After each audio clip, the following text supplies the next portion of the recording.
वहां से हम लाइन हाजिर कर दिए। मैं कप्तान से जाकर के इतने पूछ दिया कि का वहाँ 5 लाख रुपया यशो दे रहा है, 5 लाख महीना दे रहा है। आप एक चीज हमको कोई बता दे, सारे चैनल के लोग हों या आम जनमानस के लोग हों, कि निश्चित रूप से पंजाब कैडर का आईपीएस उत्तर प्रदेश में आना चाहता है, राजस्थान कैडर का, दक्षिण भारत का कैडर का उत्तर प्रदेश। क्यों उत्तर प्रदेश में क्या घी बना है जी। आज वो 1-1 करोड़ रुपया देकर के प्रांत चेंज करा रहे हैं 5 साल के लिए। अब 5 साल यहाँ मलाई काटने आए हैं तो यहाँ की सरकार को देकर के जिले का चार्ज ले रहे हैं। तो सरकार भ्रष्ट है, आईपीएस भ्रष्ट है।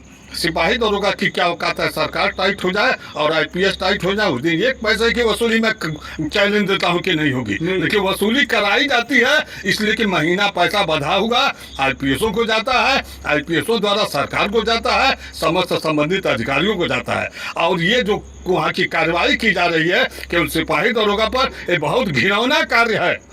माननीय जोगी जी को चाहिए कि पहले वहाँ के एसपी को जेल भेज दें, वहाँ के आईपीएसओ को जेल भेज दें। चंदौली में वसूली होती है, सारी बॉर्डरों की वसूली होती है, नेपाल बॉर्डर की वसूली होती है। हाय दम मानी जोगी जी में, तो निश्चित मैं चैलेंज दे रहा हूँ कि आईपीएसओ को बोले जेल भेजे, उसी दिन भ्रष्टाचार तो उस दिन रुकेगा। लेकिन ये लोग आईपीएसओ को पीठ पर हाथ रख दिए हैं कि जाओ लूटो, कहाँ से होगा। तो सिपाही दरोगा वसूली करेंगे, इंचार्ज को देंगे, इंचार्ज ले जाके कप्तान को गिराएगा, कप्तान डीआईजी, सरकार सारे लोगों को देगा।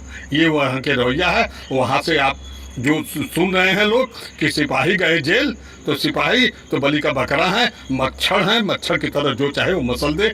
ये इसलिए कि गुलाम है, अपनी ही दिल की बात नहीं कर सकते। माँ बीमार है, छुट्टी नहीं मिलेगी, बाप बीमार है, छुट्टी नहीं मिलेगी। अब बताइए, बॉर्डर स्कीम लगाए हैं, बॉर्डर स्कीम पुलिस को क्या फर्क पड़ रहा है।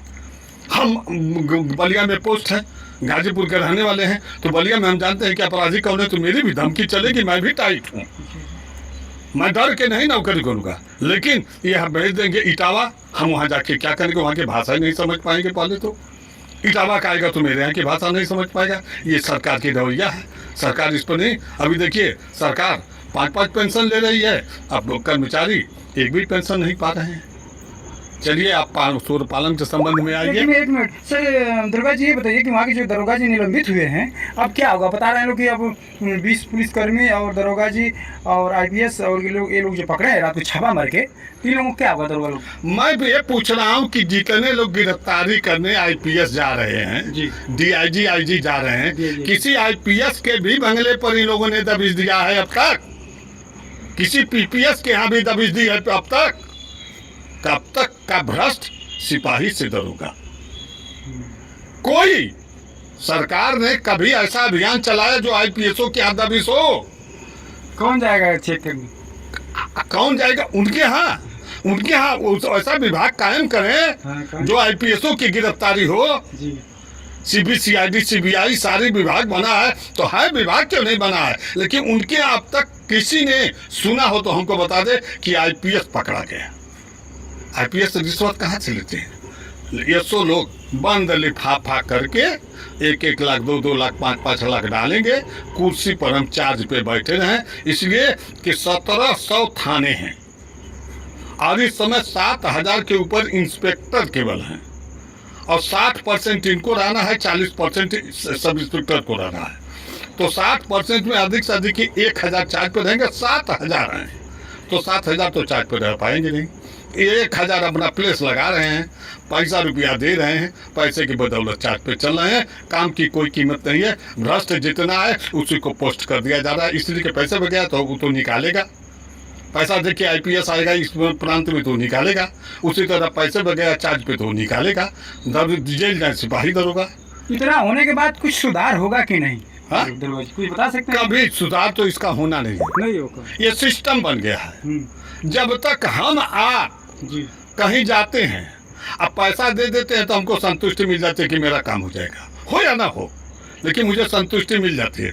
तो निश्चित रूप से मैं दावे के साथ कर रहा हूँ कि वो भ्रष्टाचार, जब आप ही संतुष्ट नहीं है कि पैसा देने बिना काम होगा, तो कैसे इसका निवारण होगा। दरोगा जी ये बताइए कि हमारा दरोगा जी हो चाहे पुलिस जी हो, सबकी तनख्वाह 50,000, 1 लाख, 1.5 लाख जितना भी होती है, तो ये वसूली कौन करवाता है? आप तो रिटायर हो चुके हैं, आपको सब चीज़ पता है, थोड़ा जानकारी जाती है। वसूली तो मैं कहता हूँ कि कर रहा हूँ कि सरकार संबंधित है इसमें, सरकार संबंधित मुख्य रूप से सरकार वैसे भ्रष्टों को भेज रही है जिले पर, तो जा रहा है, कह रहा है कि जो है कि नरही थाना है, मुझे 5 लाख महीना चाहिए। वसूली कराने वाली सरकार है। आप बड़ी बात बोल रहे हैं। बहुत बड़ी बात बोल रहे हैं, नहीं बहुत बड़ी बात बोल रहा हूँ। इसको अगर जो निश्चित रूप से अंदरूनी अगर जो इसको सोचा जाएगा और जो बुद्धिजीवी लोग होंगे, तो निश्चित रूप से इस बात को स्वीकार कर लेंगे कि आदमी गलत कर रहा है कि सही कर रहा है।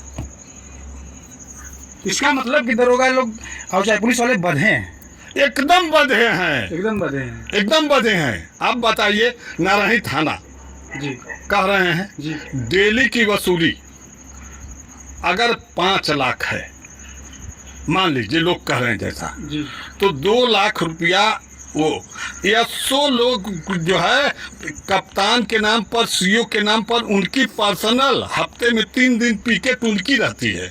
वह वसूली 3 दिन नरही थाने की, फेफना थाने की, चितबड़ा गांव थाने की, गणवार थाने की, जो बॉर्डर के थाने हैं, वो 3 दिन। एक तो वहाँ चौकी है बैरिया थाने की, चांदियर, उस चौकी पर तो सीओ की पिकेट लगती है, कप्तान एडिशनल की पिकेट लगती है। उस वसूली का पैसा उनको आता है। क्या माना जाए, भ्रष्ट वसूलने वाला तो सिपाही है, जेल तो जाएगा सिपाही, निश्चित है। लेकिन वसूली का मुख्य जड़